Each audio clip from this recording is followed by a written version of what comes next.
Democratic Party convention, former mayor of New York, Michael Bloomberg, who was elected as a Republican, endorsed Hillary Clinton at the Democratic convention, saying that Donald Trump is a risky, reckless, and radical choice. There are times when I disagree with Hillary Clinton, but let me tell you, whatever our disagreements may be, I've come here to say we must put them aside for the good of our country.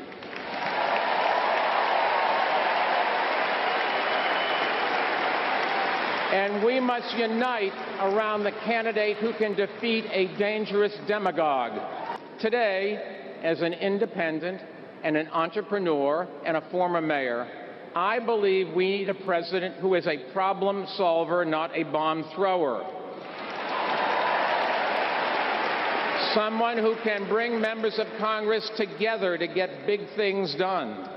And I know Hillary can do that because I saw it firsthand.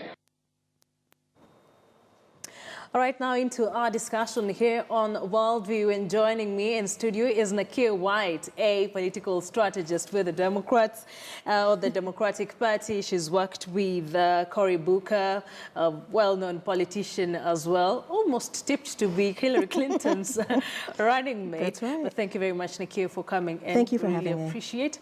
And of course, when we say Cory Booker, and we say this is the person who was working hand in hand with him, one question comes in mind. How was it working with him? Amazing. Cory Booker, what you saw in the DNC speech is exactly who he is. He's passionate, he's thorough, he's smart, he thinks about the people. So listen, working with him was probably one of the best experiences in my career. So I was really, really happy to have that. What are some of the things you could pick out that is different about him that you wouldn't see in the usual politicians? I think he's young.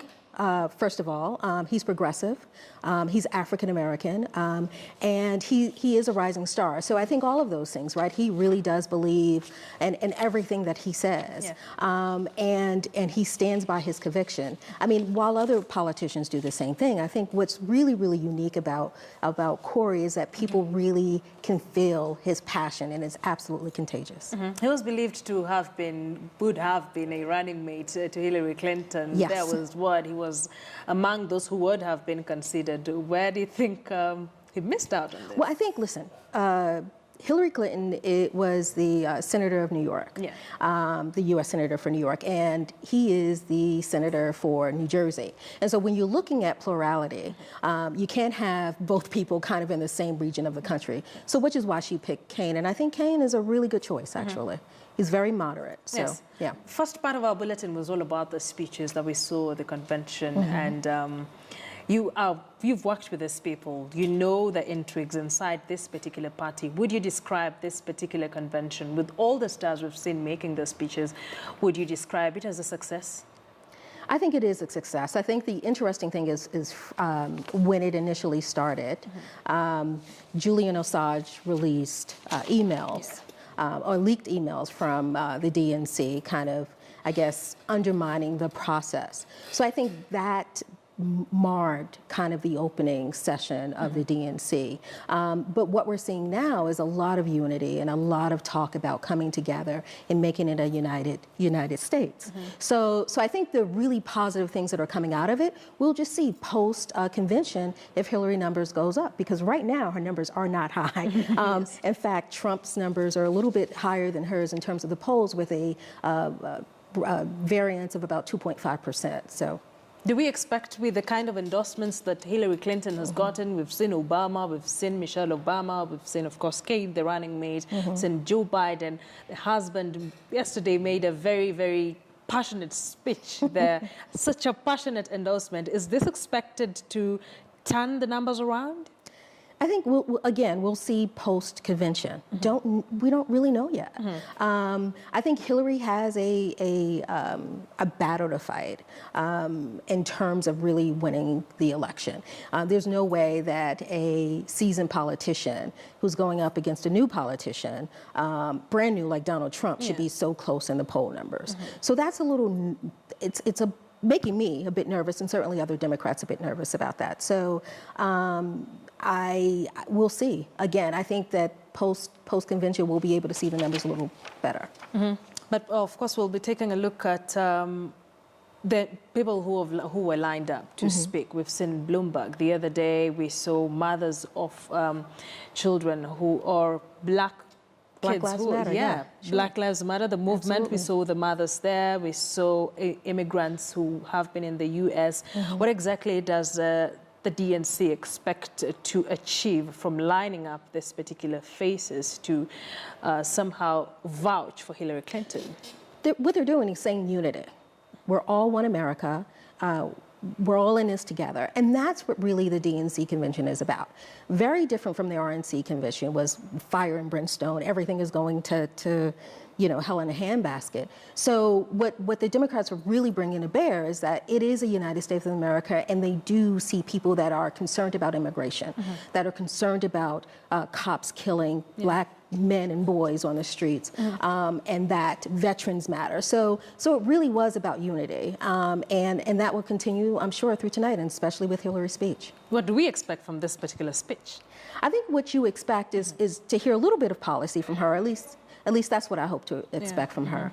I think you expect for her to kind of rally the troops, acknowledge kind of some of the missteps that the DNC has made, but she's the person to bring them together. She's the person to have, foreign policy conversations, which are really, really important, especially with threats from Russia and threats from North Korea and other parts of the world, including the Middle East. So I think that she'll bring to bear all of those particular points and really say that she's the person to really, really do that.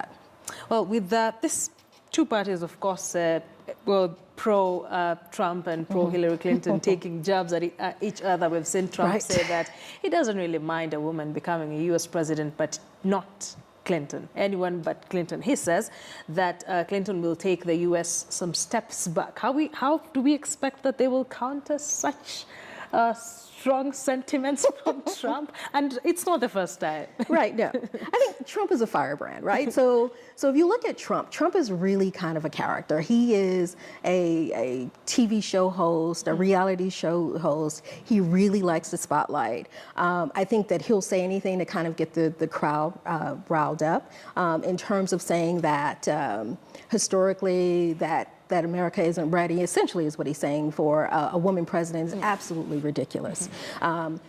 2008, people said America wasn't ready for a black president, and we had a black president for two terms. And he was Kenyan American, and proudly Kenyan American. And so for him to say that he or America's not ready for a woman president, it just really speaks to his misogyny. It really speaks to his sexism and the level of it. And for him to say who should be or shouldn't be president, the fact that he has a platform to say anything is, for me, absolutely ridiculous. But don't you think this is working for him? He's been riding on this since he showed interest in this particular much coveted seat. Is it not working for him? I think for a particular segment of the population is working. He could probably win by the majority of vote, but that still doesn't guarantee him the win because he still needs the electoral college to win. So the fact that Donald Trump is kind of saying this stuff, it really does speak to, unfortunately, in some ways, where America is. One of the reasons that Bernie Sanders was incredibly popular, along with Donald Trump, is because you saw America kind of going away from status quo. So Bernie Sanders was your non-status quo candidate, as was Donald Trump. And the fact that he is now the candidate, the Republican candidate, really does speak to kind of where America's mind is in terms of wanting to kind of break the mold in terms of their political leadership. Is America ready for a female president? Absolutely. Do you think it's going to work out? I'm nervous, but I think it's close. Why are you nervous? Listen, I believe in polls. I believe in data. I believe in numbers. And the data is really, really close. And it's really close. If you look at the election in 2008, when Obama was running against McCain, even around this time, Obama's numbers were pretty significant. They were a lot higher than where Hillary Clinton's numbers are right now. So, hypothetically speaking, if Bernie Sanders was picked to be Hillary Clinton's running mate, how would this have worked out? A lot better. A lot better? I think so. I think a lot of the support, because when you look at all of the data, a lot of what Bernie Sanders was able to do was to get the youth vote, and that's how Barack Obama won in 2008 as well as 2012. He was able to get the youth vote in the margins from 18 to 24. Those were some of the highest voters in the country. And I think had she picked him for her running mate, I think, though he would not have accepted, let's be clear about that. But had she picked him for his running mate, I think a lot of the kind of agina that we saw leading up to this and in the first days of this probably would have been a little less dampened. The leaked emails really dampened the mood on the first day of the DNC, and we also saw the Team Trump really ride on this, but it almost looks like it failed. So are we going to see the Trump campaign look for something else to throw jobs at? I don't know if it failed. Yeah. I don't know if it failed, right? I think when you look at the polling numbers, and his numbers have risen anywhere between 7 to 10%. I'm not sure if the league numbers fell. Now, he's not responsible for that. Julian Assange is gladly saying that he's responsible for that and really timed it really well. Julian Assange, of course, from WikiLeaks. But really said he timed it really well because he considers Hillary Clinton a personal enemy of his. And will continue, he says, to kind of leak emails. But I think in the sense for right now it's working. We'll see what Hillary says tonight. Hopefully she's able to speak to the crowd, and the most important thing for politicians at that level is to capture the heart and minds of people that they are supposed to be serving. So you think the leaked emails hurt her numbers? I think what the leaked emails did was they questioned the integrity of the DNC. Yes, definitely. They questioned whether or not they were undermining the efforts of the Bernie Sanders team. But the great thing about that is that Bernie Sanders is saying, hey, yeah, this was probably not the best thing to do, but we really need to rally under our candidate, our DNC candidate. And because if not, if we have this division, then we are literally giving the election to Donald Trump. And because of this particular situation, do you think there's need for the reorganization of the campaign management? Absolutely. Yeah. When you look at the way that the delegates are picked and the democratic process, it is really, really complicated. You can have a 15%, 20%, 30%, and if you have the majority of delegates, you can then go to another group of delegates and negotiate with them to come over to yours. As opposed to the Republican delegation, if you get the majority of the votes, you get the majority of the delegates. So it's really the RNC, the way that they do their delegation process is really, really simple in relation to how the Democrats really pick their delegates. So I think it should be restructured. How best should this work to her advantage if they are to reorganize the campaign management? I think they probably won't. They'll do it as we go into the next election. I think for this election is just kind of a note. In terms of the way that things are done, but the whole question was really around how the delegates were picked. For example, the super delegates all said that they would vote for Hillary Clinton at the very beginning, and so that was even before the primary process has started. So there are questions about that, right? So I think that the best way is to do the 51% way of kind of picking your delegates or picking the delegates picking their candidate. Trump is accused of working with the Russian government to undermine America. Are we expecting the Democrats to seriously ride on this just 4 months into the election? I think so. I mean, listen, there was a recent article that said that Donald Trump was a Manchurian candidate, and it's really, you kind of have to believe that in some sense, right? Because even the things that he's saying, like the misogynist thing he just said about America not being ready for a woman, right? When you look at things like that, and his poll numbers are still high, or when he says that he can go in the middle of Times Square and shoot someone, and his numbers are still high. I mean, listen, there has to be something to that. And the fact that he is supporting people like Putin, the leader of North Korea, evangelizing in some ways Saddam Hussein, all really questions kind of what he really deems leadership, and especially leadership that will support the Western world.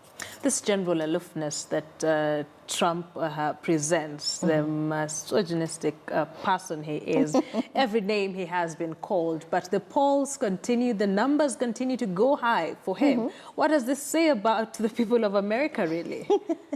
I mean, that's the one question everyone is asking, because Trump was dismissed from the very beginning. We thought, this is just your usual, but see him now, see where he is now. What does it say about the people of America?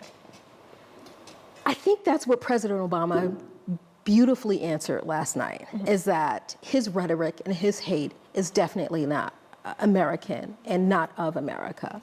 I think that there is a cohort of Americans who believe that they are losing power, particularly white males, to be honest, that believe that they are losing a sense of power. And when you look at his audience, when you look at the RNC audience, it's majority males. There are women there as well, but majority white males who are really kind of, picking up on his rhetoric. The other thing that I wanted to point out is that when you see Hillary Clinton, she has supporters. When you see Trump, he has fans. And I think that the people that are really fans for Trump are these people who really believe that they are losing power, that immigrants are coming over. By the way, there's 100,000 documented Kenyan immigrants in the United States, or more. But they're all afraid about immigrants coming over and really taking jobs and destroying America. So, yeah. Okay, you're a strategist. You understand the intrigues of probably both parties. We have about 4 months to November the 8th. What do we expect from these two sides now? Now, heading forward. I think what you expect from Donald Trump, listen, I thought at the very beginning he was going to go moderate. I thought that he was going to kind of become a little softer in his tone. We all did. And start to appeal to middle America, and he's not doing that. I think that his tone has remained, unfortunately, the same. I think what you're going to see from Hillary is really her trying to capture Bernie Sanders votes, the younger vote, the Latino, the black vote. I think that's what you're going to see a little bit more of her doing in the next couple of months. And quite honestly, she's going to have to really work hard to get those votes. For Trump?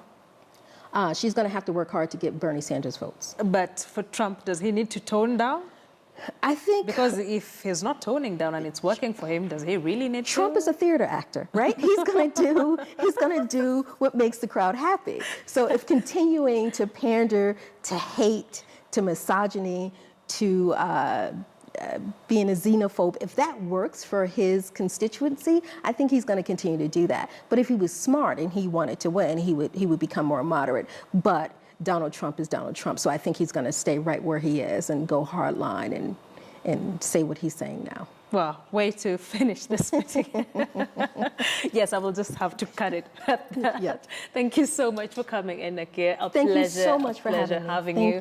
Such an interesting conversation. We should have you here again, of course, to just take a look at the intrigues into the elections. It's now going to be Trump versus Hillary Clinton, everything aside. We'll be taking a look at how that goes down. And of course, Nakia White is a Democratic Party strategist. She worked with Cory Booker as well, almost tipped to be the running mate for Hillary Clinton, but did not manage that. But thank you so much for coming in. Thank you so much for having me. All right, at this point, we will take a short break, but do not go too far. Trixie Ngado is coming in next to help us take a look at some of the stories that made it to the headlines in the international papers. Do not go too far.